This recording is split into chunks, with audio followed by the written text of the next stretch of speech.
Long ago, King Edward ruled the eastern lands of Java. Among his trusted advisors was a brave general named Victor. Victor was not only a skilled warrior, but also a devoted husband. His wife, Eleanor, was beautiful and kind, and Victor loved her deeply. But Eleanor's virtues were lost on Victor's mother, Margaret. Despite Eleanor's grace and goodness, Margaret couldn't accept her as her son's wife. The real reason? Eleanor came from a humble background, and Margaret believed she wasn't worthy of Victor. As much as Victor adored his wife, Margaret despised her. Jealousy burned in her heart, and she schemed to separate them. When Margaret learned that Eleanor was expecting a child, her jealousy turned to anger. Instead of joy, she devised a cruel plan.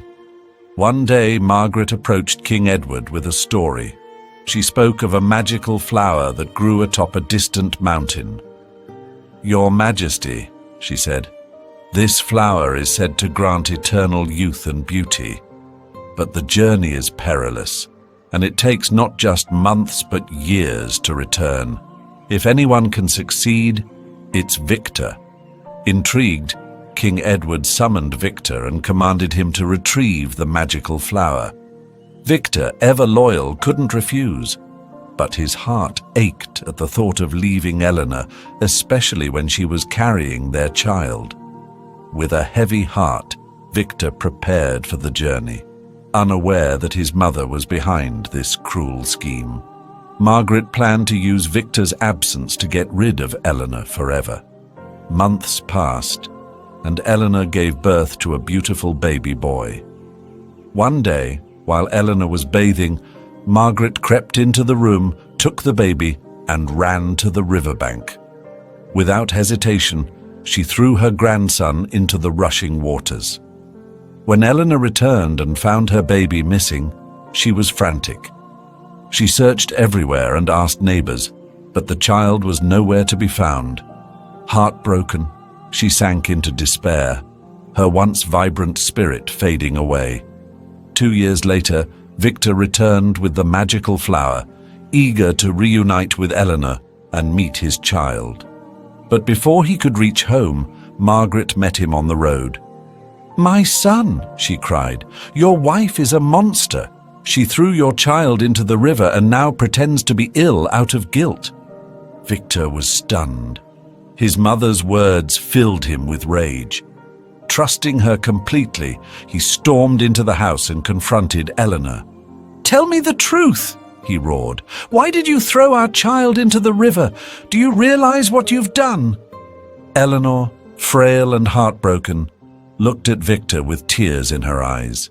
"Do you really believe I could harm our child?" she whispered.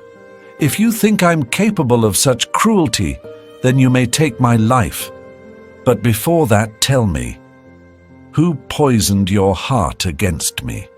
"Mother told me everything," Victor replied angrily. Eleanor's heart shattered. "Take me to the river," she said quietly. "If this is where you think I committed such a crime, then let me see it with my own eyes." Victor led her to the riverbank. As they stood by the rushing waters, Eleanor turned to him one last time. "If my love and loyalty mean nothing to you, I have no reason to live." With those words, she leaped into the river. Victor screamed in horror. "Eleanor!" he cried, reaching out, but it was too late. He fell to his knees, his mind racing. "What have I done?" he whispered. "Was she innocent all along?" As he wept, something miraculous happened. 2 white flowers emerged from the river, one large and one small. The larger flower spoke in a gentle voice. "Victor, this is our child.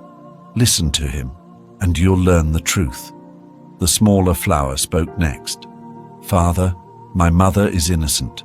When I was just a baby, your mother threw me into this river.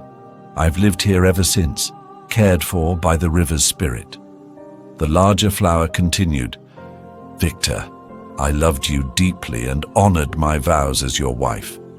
But when you doubted me and cast me out of your heart, I had no choice but to leave. Now I'll stay with our son, where we belong." With that, the flowers vanished into the water, leaving Victor alone by the riverbank. He realized the terrible mistake he had made by blindly trusting his mother.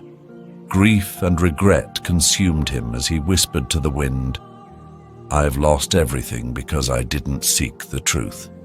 Moral of the story: never judge or act based on what you hear without seeking the truth, no matter how close or dear the source may be.